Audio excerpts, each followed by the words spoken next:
BTS, baby. Hello world, I got a black president and a yellow girl. And my red shoes with my swag so sick I need med school. I never make a bad move, but I can make.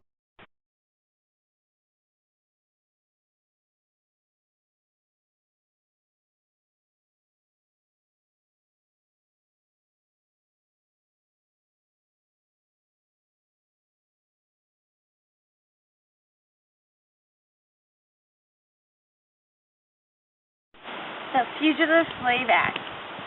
The Fugitive Slave Act was passed in 1850 by Congress, and the act states that any person suspected to be a fugitive slave or runaway slave could be imprisoned without trial and arrested without a warrant. Any federal marshal who doesn't turn in any runaway slaves or suspected slaves could be fined $1,000. And the only people who are against this law were John P. Hale, Benjamin Wade, Charles Sumner, and Salmon Chase. We don't like your sign around here. Come on in.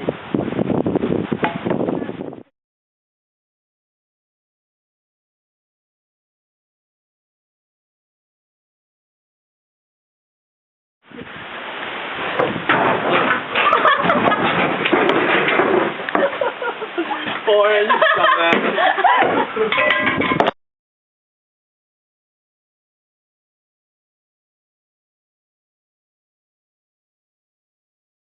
The Underground Railroad was known as a system to help fugitive slaves escape to the north for freedom. It was started in 1787 when a guy named Isaac Hopper who was a Quaker, started to help aid and shelter fugitive slaves. They went to places called stations, which were homes that people against slavery would provide for the fugitive slaves, and they'd support them with food, money, shelter, and all that kind of stuff. And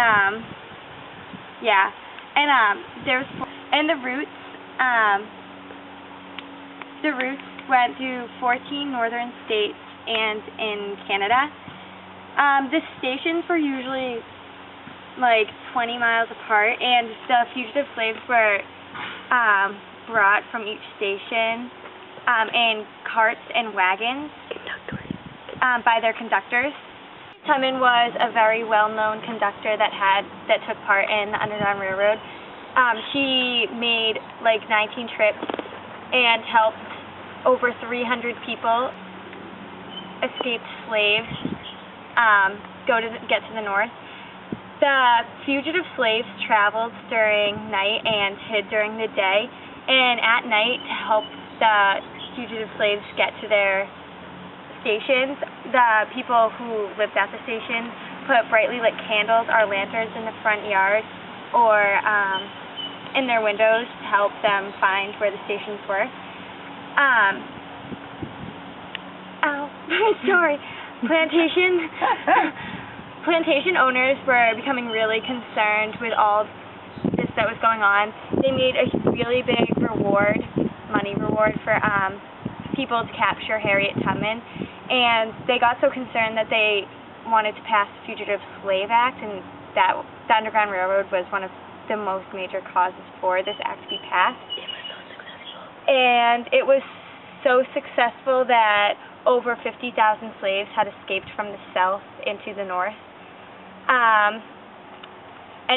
People who were aiding the runaway slaves with shelter and food and all that stuff were fined. But the Fugitive Slave Act was not successful in stopping the Underground Railroad from continuing.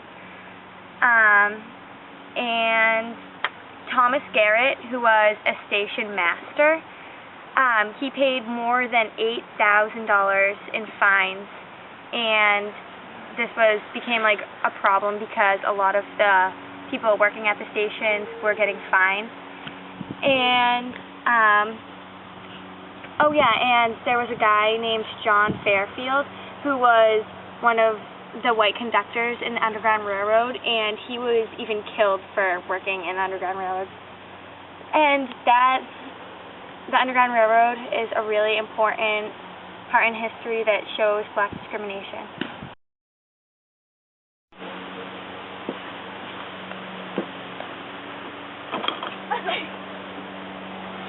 Wow. I don't know where I'm going.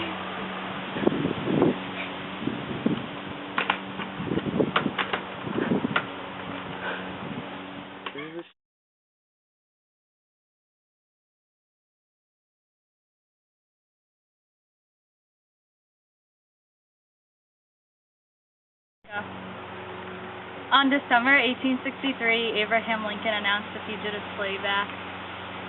As soon as any seceded state made a presidential decision on slavery, they would be readmitted to the Union.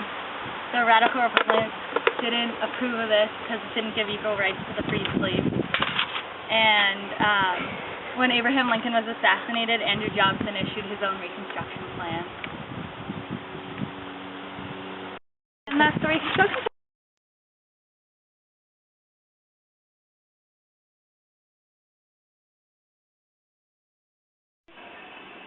In the election of 1858, Abraham Lincoln, a Republican, proposed a series of debates with a man named Stephen Douglas, a well-known Democrat. So Lincoln, how do you propose we solve this issue of slavery? I think that us as a union should have one thing. I don't believe that some should have slavery, some shouldn't. We all need to be in agreement. We all have to be together. It's going to fall apart. The union will fall apart if we're scattered. I believe popular sovereignty is the way to go, because if the people should be able to vote if they have slavery where they live, or if they don't have slavery where they live. A house divided against itself cannot stand. I believe this government cannot endure permanently half slave and half free. I do not expect the union to be dissolved. I do not expect the house to fall, but I do expect it will cease to be divided. It will become all one thing or all the other. The right of the people to make a slave territory or a free territory is perfect and complete. It helps the people decide what they want, because abolishing slavery all in itself is going to create problems. But I'm saying that if there's some people in this union that want slavery and there's some people who are against it, we all need to be in agreement, or else the union will fall. Some people will be content on the decision, some people will be angry. It's just going to cause problems. But abolishing slavery will leave slaves with no food and no place to live. But you don't understand. I just think under no regulations is slavery okay.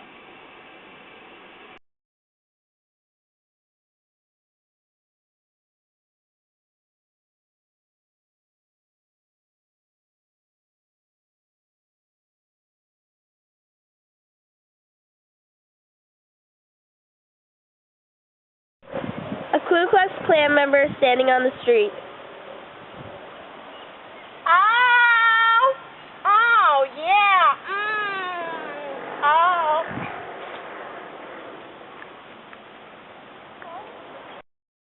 I'm gonna burn you to death.